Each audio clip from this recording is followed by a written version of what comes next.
Halo semuanya, aku Arum dari kelas 7A dari SMPK 1 Bina Bakti and welcome to my channel. Hari ini kita akan belajar tentang sel. Wah, penasaran gak nih? Yuk, tanpa lama-lama kita langsung ke pembahasannya. Jadi, sel adalah unit terkecil dalam organisasi kehidupan. Nah, sel ini pertama kali ditemukan oleh Robert Hooke pada tahun 1665. Nah, sel ini pertama kali ditemukan ditutup wine atau kayak sayatan gabus gitu. Nah, pas dilihat pakai mikroskop tuh kayak ada rongga-rongga gitu. Nah, rongga itu yang disebut dengan sel. Nah, ilmuwan berikutnya yang menemukan sel tumbuhan dan sel hewan adalah Matthias Sheldon dan Thomas Schwann. Kali ini kita akan belajar tentang sel hewan. Pertama, kita lihat dulu nih struktur selnya. Yang pertama ada membran sel atau membran plasma. Membran sel ini adalah struktur sel yang paling luar. Membran sel mempunyai fungsi untuk melindungi bagian atau lapisan yang ada di dalamnya. Nah, membran sel ini mempunyai sifat semi-permeable, yaitu kemampuan untuk mengatur dan memilih zat-zat yang dapat masuk atau keluar dari sel. Yang kedua adalah sitoplasma. Sitoplasma adalah cairan sel yang berfungsi sebagai tempat berlangsungnya reaksi metabolisme sel. Sitoplasma ini mengandung lemak, protein, enzim, zat organik, vitamin, karbohidrat, dan ion tertentu. Yang ketiga ada nukleus atau inti sel. Nukleus mempunyai fungsi untuk mengatur segala aktivitas di dalam sel. Nah, nukleus ini memiliki membran atau selaput inti, cairan inti, kromosom, dan juga nukleolus. Wah, nukleolus apa tuh? Jadi, nukleolus adalah anak inti sel. Nah, nukleolus berfungsi untuk pembuatan komponen ribosom. Nah, setelah kita mengetahui struktur sel dari sel hewan, sekarang kita akan bahas organel-organel sel yang ada dalam sel hewan.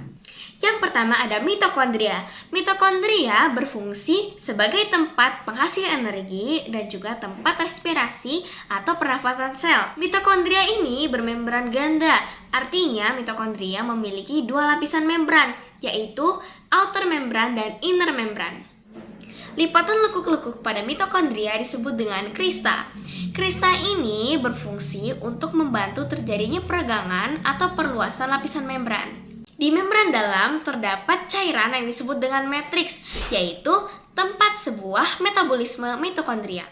Yang kedua ada retikulum endoplasma. Retikulum endoplasma berfungsi untuk membuat dan menyalurkan bahan yang dibutuhkan oleh organel sel. Retikulum endoplasma ini dibagi jadi dua, yaitu retikulum endoplasma kasar dan juga retikulum endoplasma halus.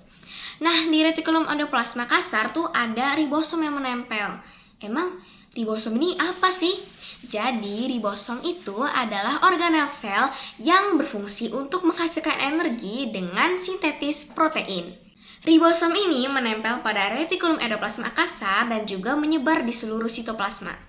Berikutnya ada badan Golgi. Badan Golgi ini berfungsi untuk memodifikasi bahan yang dihasilkan dari retikulum endoplasma dan juga menyalurkannya ke organel sel yang membutuhkan. Nah, jadi kerjanya badan Golgi ini kayak kurir gitu. Nah, kalau misalnya kita lihat nih, di sekitar badan Golgi itu ada kayak gelembung-gelembung itu. Gelembung itu namanya adalah vesikula. Vesikula ini adalah tempat cadangan untuk menyimpan bahan yang dibutuhkan organel sel. Berikutnya ada lisosom. Lisosom ini berisi enzim yang dapat mencerna zat sisa makanan atau zat asing berupa patogen, yaitu makhluk hidup yang dapat menyebabkan penyakit. Nah, lisosom ini juga tersebar di seluruh sel. Yang terakhir ada sentriol. Kita tahu nih kalau misalnya sel itu bereproduksi dengan cara membelah diri. Nah, sentriol inilah yang mengatur kapan harus melakukan pembelahan sel. Nah, itu dia tadi penjelasan tentang sel. Semoga bermanfaat. Terima kasih. Dadah!